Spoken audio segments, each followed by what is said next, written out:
আজি বহুদিনৰ পৰা আমাৰ কাৰ্বি আলঙৰ লগতে অসমৰ অংগনবাদী কৰ্মী আৰু সহায়িকা বাইদেউসকলে তেওঁলোকৰ দৰমহা বৃদ্ধিৰ বাবে আমাৰ চৰকাৰক অনুৰোধ জনাই আহিছিলে।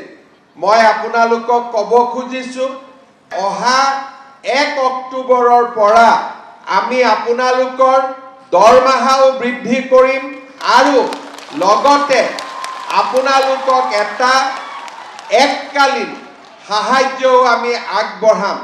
অৰ্থাৎ এবাৰতে আপোনালোকক এটা পুঁজি আমি আগবঢ়াম যাতে ঘৰৰ কাম কাজ ল'ৰা ছোৱালীৰ পঢ়া শুনাৰ ব্যৱস্থা ল'ব পাৰে আৰু লগতে 1 অক্টোবৰৰ পৰা আপোনালোকৰ দৰমহাও আমি যিমানখিনি পাৰোঁ সিমানখিনি আমি বৃদ্ধি কৰিম যাতে আমাৰ অংগনবাদী কৰ্মী আৰু সহায়িকাসকলৰ পৰা অলপ হ'লেও তেওঁলোকৰ মনৰ দুখ আমি যাতে কমাব পাৰোঁ।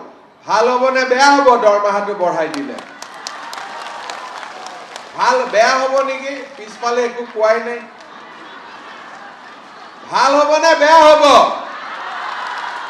ভাল হ'ব।